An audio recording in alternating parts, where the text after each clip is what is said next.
Hello viewers, welcome back to another video of Samas film freak. కృష్ణుడు కుచేలుడి కథ తెలుసా మీకు? రిచెస్ట్ ఫ్రెండ్ కృష్ణుడు అయితే కటిక దరిద్రంలో ఉన్న స్నేహితుడు కుచేలుడు. అడగాలే గాని ఏదైనా ఇచ్చే స్థాయిలో కృష్ణుడు ఉంటే, అడగలేని పరిస్థితిలో ఇటు స్నేహం అభిమానం అడ్డొచ్చి అడగలేని పరిస్థితిలో ఉన్న స్నేహితుడు కుచేలుడు. సో వీళ్ళిద్దరి స్టోరీని ఇన్స్పైర్గా చేసుకొని అడిగోస్ అమిగోస్ అనే ఒక సినిమా స్టోరీ నెట్ఫ్లిక్స్లో స్ట్రీమ్ అవుతుంది. సో మీరు ఈ సినిమా చూస్తే అది ఆస్పిరేషన్గా తీసుకున్న స్టోరీ లాగానే అనిపిస్తుంది. సో ఆల్మోస్ట్ అలాగే ఉంటుంది కథ.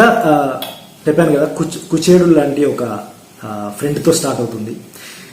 తనకి డబ్బులు ప్రాబ్లం ఎప్పుడు ఏదో ఒక ఫ్రెండ్ని అడుగుతూ ఉంటాడు. తన దగ్గర ఒక బ్లాంక్ చెక్ ఉంటుంది. ఆ బ్లాంక్ చెక్ ఇచ్చేసి, అంటే అది ప్రూఫ్ అనమాట, అది ఎవిడెన్స్. సో అది ఎవరిని అడిగినా కూడా బ్లాంక్ చెక్ తీసుకొని డబ్బులు అడుగుతూ ఉంటాడు. మళ్ళీ తిరిగి ఇచ్చేది ఇంకా దేవుడికి ఎరగన్నట్టు. సో అలాంటి ఒక కుచేలుడు లాంటి క్యారెక్టర్ తోటి ఈ సినిమా స్టోరీ స్టార్ట్ అవుతుంది. సో అట్లా తను ట్రావెల్ అవుతుంటాడు. తన వల్ల అమ్మకి బాగోదు, ఒంట్లో బాగోదు.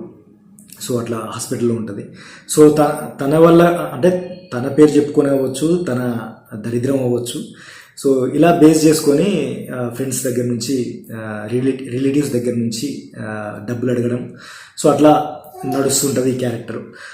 సో అలా అచానక్ అనుకోకుండా ఒక బస్ స్టాప్లో కృష్ణుడు లాంటి క్యారెక్టర్ తగులుతుంది.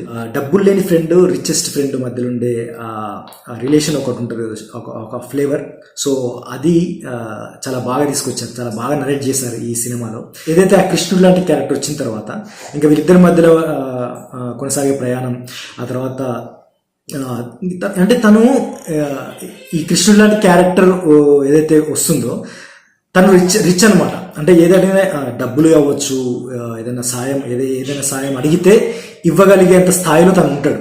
కానీ అంటే వీళ్ళ స్నేహం పోతున్న కొద్దీ కొంచెం క్లోజ్ అయిపోతారు.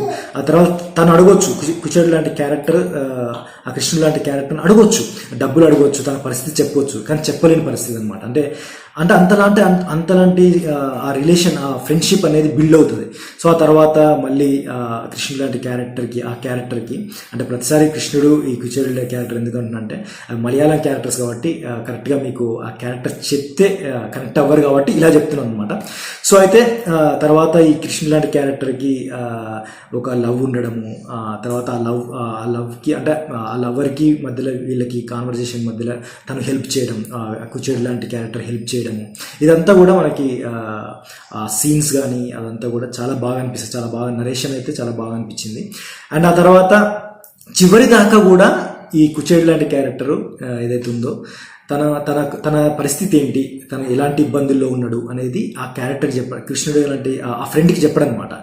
సో ఫైనల్గా ఇంకా హెసిటేట్ అయిపోయి ఇంకా తన బిహేవియర్ ఎలా ఉంటుందంటే చాలా చిల్ ఉంటుంది అనమాట. అంటే ఎవరిని పడితే వాళ్ళని అలా ఫ్రెండ్స్ చేసుకోవడము, ఆ తర్వాత హెల్ప్ చేయడము, అంటే కూల్ గోయింగ్ క్యారెక్టర్ లా ఉంటుంది. సో తనేమో ఇబ్బందుల్లో ఉండడము, ఇదంతా కూడా లాస్ట్కి క్లైమాక్స్లో బస్ట్ అయిపోయి అసలు నువ్వేం మనిషివే, అసలు నా పరిస్థితి ఏంటో అర్థం చేసుకో, ఎవరెవరికో సాయం చేస్తుంటావు కానీ నీ పక్కన ఉన్న వాడిని అర్థం చేసుకో అన్నట్టుగా ఒక అలాంటి ఎమోషన్ సీన్ అయితే బాగా బాగా అంటే స్టోరీ మొత్తంలో ఒక ఎమోషనల్ కనెక్టివిటీ బాగుంటుంది సినిమాలో.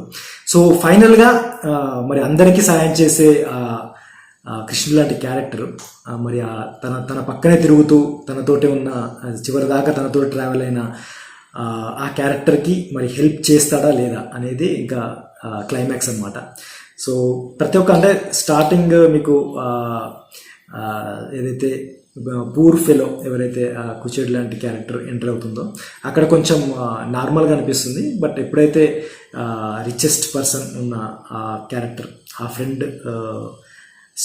ఫ్రెండ్ నరేషన్, ఆ ఫ్రెండ్ క్యారెక్టర్ ఎంటర్ అవుతుందో అప్పటి నుంచి ఇంట్రెస్టింగ్ అనిపిస్తుంది. చాలా సీన్ల వరకు అంటే మొత్తం అదంతా కూడా ట్రావెల్ అంటే డిఫరెంట్ ప్లేసెస్లో, ఇటు కొట్టాయము, ఇటు అలపి కాదు, అలా కొన్ని కేరళలోని కొన్ని ప్లేసెస్ అన్ని ట్రావెల్ అవుతూ మనకి స్టోరీ అంతా నడుస్తుంటుంది. ఇంట్రెస్టింగ్ అనిపిస్తుంది. అంటే మనము ఆ కథతో పాటు మనల్ని ట్రావెల్ చేపిస్తూ డిఫరెంట్ ఎమోషన్స్ని, ఇటు ఫ్రెండ్షిప్లో ఉండే ఆ ఫ్లేవర్ని, ఒక మంచి ఎమోషన్ని, ఫ్రెండ్షిప్లో ఉండే ఒక ఎమోషన్ టచ్ని మనకి ఇచ్చారు డైరెక్టర్. సో చాలా బాగుంది. డెఫినెట్లీ విల్ ఎంజాయ్ ఈ అడిగోస్ అమిగోస్ అనేది నెట్ఫ్లిక్స్లో స్ట్రీమ్ అవుతుంది. సో ఇది ఈరోజు అడిగోస్ అమిగోస్ మూవీ రివ్యూ. మరి నా వీడియో కనుక మీకు నచ్చితే లైక్ చేయండి, షేర్ చేయండి, నా ఛానల్ సబ్స్క్రైబ్ చేసుకోండి. మరో వీడియోతో నెక్స్ట్ వీడియో కలుద్దాం. అంతవరకు బాయ్.